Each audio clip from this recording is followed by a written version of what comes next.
সোনার গায়ে হ্যাবলা, ছেলে ভালো, ভীতু, খুবই ভীতু, এত ভীতু যে ওরে বাবা বলবে কি।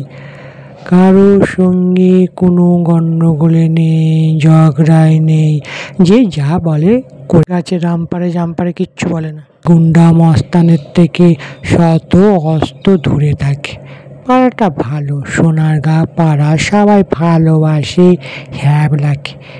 এখন এই দুর্গা পুজোর সময় হ্যাবলা প্রতি বছর পুষ্পাঞ্জলি দিতে যায়। এখন হ্যাবলা তো ষষ্ঠীর দিনে পুষ্পাঞ্জলি দেবে বলে জানতে গেছে বাউন ঠাকুরকে। অষ্টমীর সময় কটায় পুষ্পাঞ্জলি হবে। তা এখন ওই পাড়ারই মস্তান, হ্যাঁ মস্তান হচ্ছে লম্বু, লাখ প্যাকে লম্বু, গো-হিংসা আর হাজারটা রোগে ভোগে। তার প্রেমিকাকে নিয়ে, উডবি ওয়াইফকে নিয়ে সেও এখন ঠাকুর দেখতে গেছে।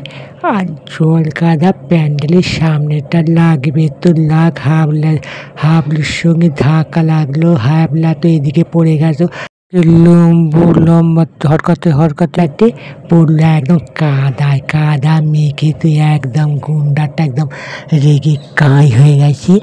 হ্যাঁ, একেবারে দেখে নিয়েছে। এখন তার উডবি ওয়াইফ হেসে হেসে হাল্লা হয়ে রেগে সব হয়ে পড়ে গেছে নাকে কানে। হ্যাঁ, মানে সম্মান হানি হয়েছে উডবি ওয়াইফ। তাহলে এবার তো হ্যাবলা লম্বুকে না বলেই তো তার প্রেমিকা, সে রেগে চলে গেছে বন্ধু বান্ধবদের কাছে, লজ্জায় একদম মাথা হেঁট হয়ে গেছে। ওই রকম একটা তেজি পুরুষ হড়কে পড়ে গেল ল্যাটপ্যাট করে সবার সামনে। সে তো একদম ফোন বন্ধ করে দিয়েছে, হোয়াটসঅ্যাপ বন্ধ করে দিয়েছে, হ্যাঁ ইনস্টাগ্রাম বন্ধ করে দিয়েছে, সব ব্লক করে দিয়েছে। এখন তো খুব রেগে গেছে, শুধু একবার একে পেলে হয় হ্যাবলাকে। সে তো সারা পুজো ঘুরে বেড়াচ্ছে। এখন হ্যাবলা তো ভয়ে তার মাসির বাড়িতে যাবে না কোথায় যাবে না করে সে ঘরে চুপটি করে বসে আছে। এবারে তার পুজোর অঞ্জলিটাও দেওয়া হলো না ভয়ে।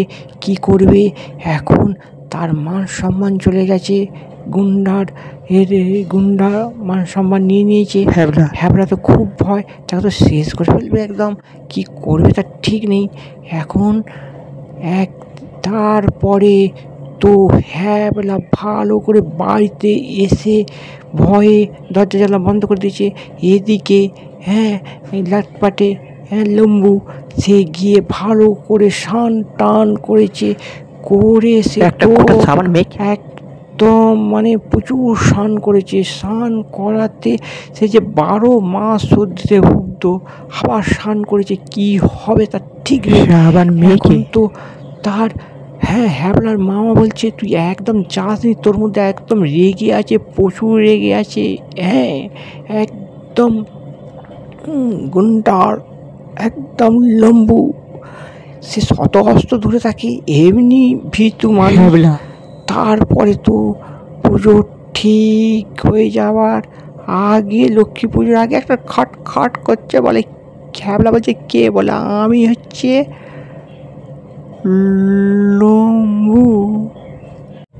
লম্বু বলতেই তো হ্যাবলা ভয়ে একদম ছিটকে গেছে, বলে এবার গেল, এবার আমাকে একদম সাই করে পেটে দেবে।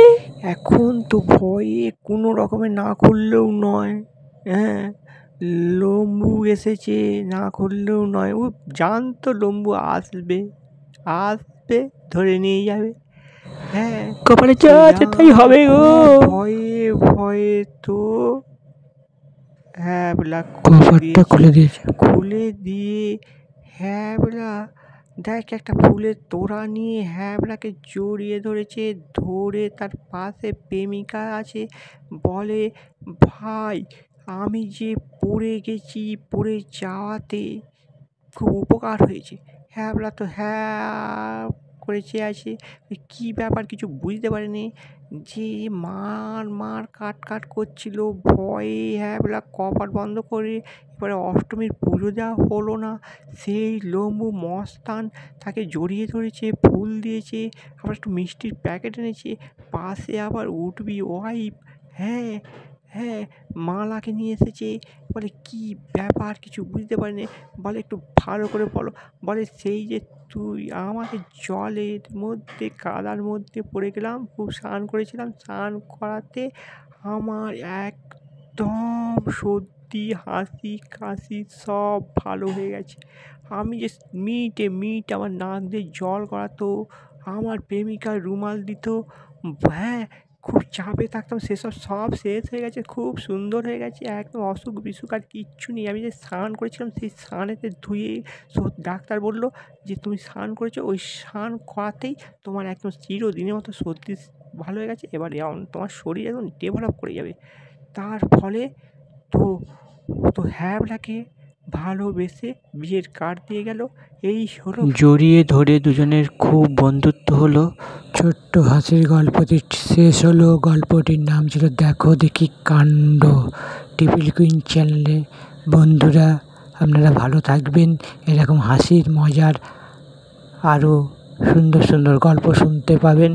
চ্যানেলটাকে সাবস্ক্রাইব করে লাইক করবেন, শেয়ার করবেন, চ্যানেলটার পাশে থাকবেন।